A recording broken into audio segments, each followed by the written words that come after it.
Babe, Yeah. I know you're about to head out, but my friend really liked your video and she wants you to make a video showing how to cook something quick and easy for her fiance at home. That's fine with you, right? Yeah. Sure.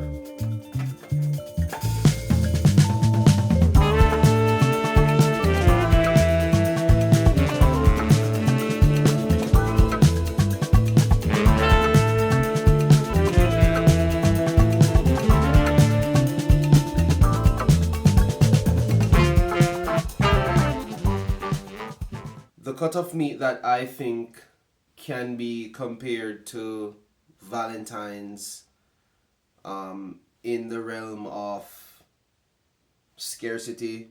It can be special. You can spruce it up. You can do wonders with it. Is pork chop. Now, in my opinion, I don't think pork chops get the respect that they deserve. And I feel like they are a cut of meat that people frown upon. Yes, I do know that some people don't eat pork, and that's okay. Because this recipe, you can sub the pork for any other protein.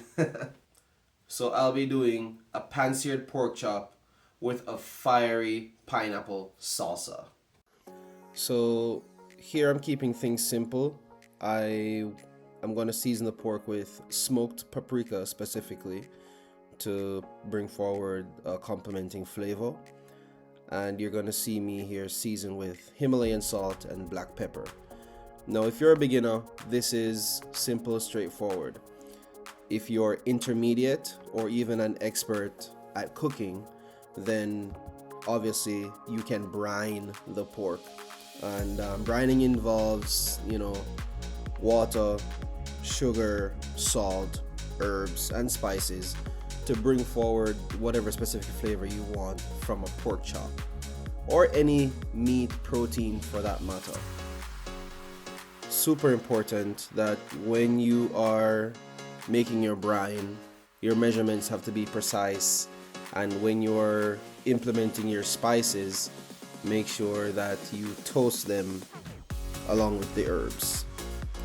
A typical brine time, would be between an hour to 24 hours. You wouldn't need any longer than that because it doesn't take very long for the flavor of the brine to transpose inside of the meat.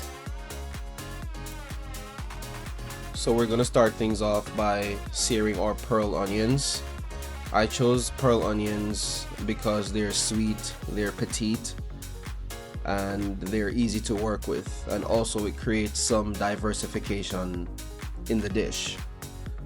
I have here sliced pineapples that we're going to pan sear and get them really nice and charred. I wish I had weights to press down. As you can see, I'm pressing down to make sure that they get a nice even sear. Here you will observe that I'm checking the pineapples to make sure that they are of the desired color, and also the onions. I can see that they're almost there. You can push the onions further, but this is where I want them to be. Once your pineapples are looking charred, go ahead and flip them.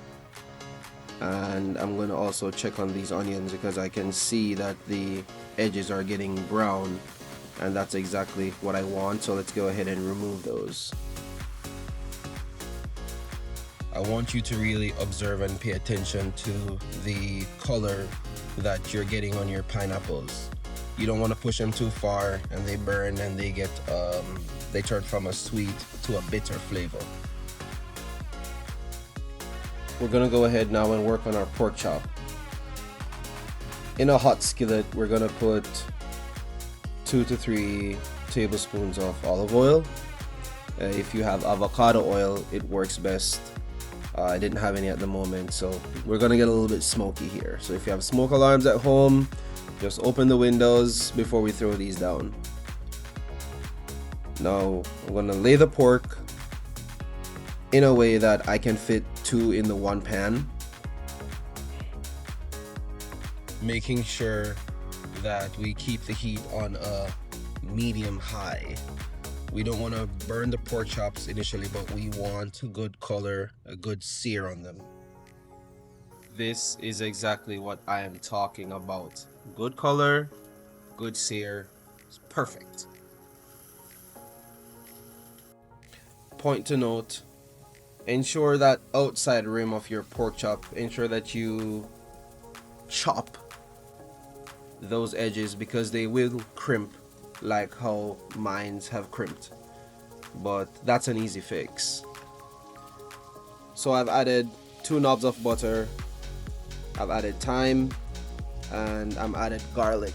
No, you don't have to peel the garlic, just put them in, just press them, crush them, put them in whole, and then we're going to start basting our pork chop with this flavorful butter that we now have. But Travis, I don't have a thermometer. What do I do? How do I know when the pork is ready? Touch the pork. You touch it. If it's firm and it bounces back immediately, then chances are it's cooked. Plus you're basting it, which will give it the extra temperature it needs. And you have to take into consideration the carryover cooking that will happen once we remove it from the stove. So once your pork is cooked, take it off the heat, put it on a separate plate and allow it to just cool down, relax.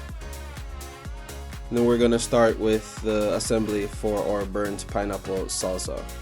So we're gonna take the onions, separate them. We're gonna take our pineapples and we're gonna give them a nice small dice. I'm also going to incorporate some diced green bell peppers and also these sweet delicacies. If you can find them, they're called sweet pepper drops. They have a initial sweet flavor, but afterwards the heat comes in, but it's not overly hot, it's just nice and warm. So we're going to mix these.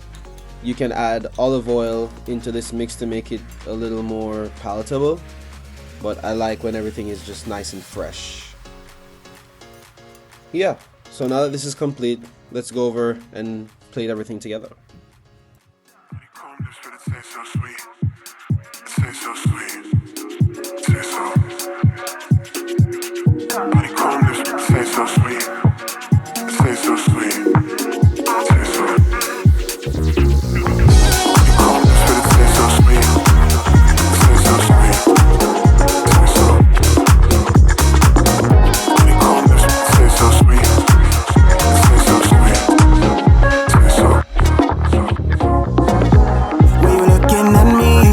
Tryna play it cool, you don't gotta say it to me. It's in the way you move, baby, push up on me. We in a function like nobody's here but me and you. I got you in my head again, the way your lips could taste so sweet. The way you pull it on my head again, we'll end up in my bed again. Remember, you can substitute this recipe with any protein of your choice. Doesn't have to be pork. I just think that pork chops are underrated 100%. Yeah, happy Valentine's Day. Make this for your loved ones. Make them feel special with this recipe. Like, share, subscribe to the channel. I appreciate everybody who's subscribed so far. I think I have 85 subscribers at the moment. Super mega achievement for me. With just this, it's exciting. I love it. I enjoy performing for you guys. I hope to see you next time. Thank you.